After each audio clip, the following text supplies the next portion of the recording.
Hi all, I'm Owen. When I was 2, my mum and dad split up and I was brought up with my dad. Mum moved to a nearby town with her new boyfriend, whilst dad introduced me to a lot of potential stepmums over the years. Dad's done great, but he isn't perfect. He works long hours doing security, so I spent a lot of time with my grandparents. They're awesome, but they're old, so they don't always keep an eye on what I'm doing. Because of this, I'm with my friends most of the time. Hank is my closest friend. I met him a couple of years ago at school.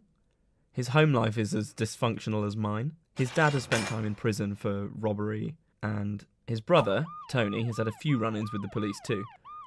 Due to all this, me and Hank have had each other's backs. Sometimes, blood isn't always thicker than water, or however the expression goes. One day, me and Hank were hanging out after school.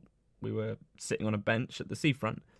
We got talking about a new video game that was coming out, but neither of us had any money. I suppose we could have watched videos on YouTube of people playing, but it's not quite the same. We started thinking about a way to make money quickly. There weren't any jobs for people our age in town. We were really stuck. If we didn't get the game, our other mates would take the mick out of us. Hank came up with the idea, hey, Tony might know a way for us to make money. I immediately didn't like the sound of that. I replied, but he's into some really dodgy stuff, and I don't want to get into anything like that.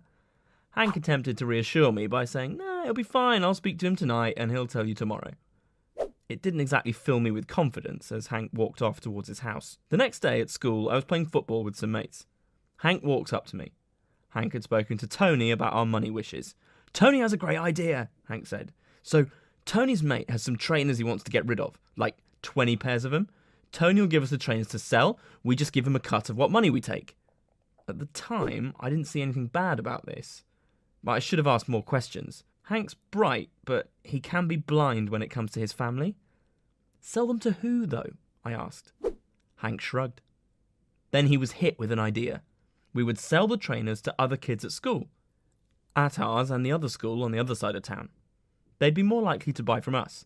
People their own age rather than some random adult, right? Hank stated. But I couldn't fault his thinking, and we agreed to sell the trainers with him. The following week, we had received the box filled with trainers from Tony. I had the box stashed at my grandparents' house. We then began our journey into being entrepreneurs, sorta. At school, we told all our mates that we had trainers to sell. A lot of them snapped them up and paid. We made a good couple of £100 in the first week. The trainers go for £100 in the shops, but we were selling them for 50. Bargain for them. So they had to buy them. But we ran out of friends who wanted or could afford to buy the trainers. This is when we had to start selling to others. We got word around the school that we were selling these expensive trainers really cheaply. We started to get loads of people interested, and it wasn't long until we ran out of trainers to sell, which meant we could afford to get the game we wanted. But now, we had a taste for making money. Hank went back to Tony to see if there were any more trainers from his mate. Luckily, Tony managed to get hold of another box. Me and Hank decided to try selling to the other school. One day we skyped off school and went to the other school just as they were finished for the day. Hank was great at selling things. He went up to the kids as they were leaving school and told them about our business, as I stood guard with the trainers. No one bought the trainers then, but there were a lot that promised they would. We said we'd be back here after school tomorrow. The next day, me and Hank got on our bikes and rode straight to my grandparents'. I grabbed the bag that had a few pairs of trainers in it and we left. We got to the other school and there were a few kids looking for us. Me and Hank grinned at each other. This was all going to be amazing. It felt like Richard Branson had nothing on us. We got cocky. We sold the trainers to 3 kids, but around the corner, a couple of police officers approached us. Hank saw them first and ran off. Before I realised what was happening, the police had grabbed me. I watched as Hank glanced back at me but kept running. He abandoned me. The police picked up the trainers and took me to the police station. I was sat in this interrogation room. My dad was called and walked in. He looked so disappointed in me. He barely spoke to me. The police told me that they'd been investigating a stolen delivery of trainers from a sports shop. When they heard about 2 kids selling trainers, well, that got them interested. I couldn't believe I didn't realise that. When Tony gave us the trainers, I felt so stupid. The police wanted to know who was selling them with me. They wanted Hank's name. They interviewed me for what felt like hours. The police threatened me by saying I could be tried in court and sent to a Young Offenders Institute. Dad pleaded with me to tell them, but I couldn't. Even though he ran off, I couldn't get Hank in trouble. I just cried. A police officer then walked into the room and whispered to the one interviewing me. Then they both left the room. Dad kept asking me to please tell them. It would ruin my life if I didn't. I had no idea what to do. After a few minutes, the police officer came back into the room. He told us that Hank had handed himself into the police.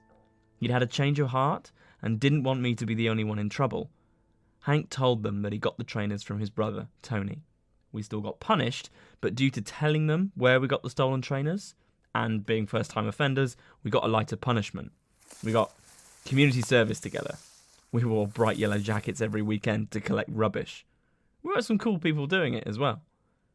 My dad and grandparents are still very disappointed, but they know it was an honest mistake. I was just trying to make some money. I have 2 months of community service to do with Hank still. Hank's doing well, even if Tony was arrested again. Tony's court date is coming up soon. Hank said that Tony forgave him for telling the police, so if Tony does go to prison, at least the brothers will be okay. Now I'm keeping my head down and won't be selling anything at school again. Have you made mistakes like this? If so, drop your story into the comment section below. Subscribe to be notified when our next story comes out. Finally, thanks for watching, and we'll see you next time.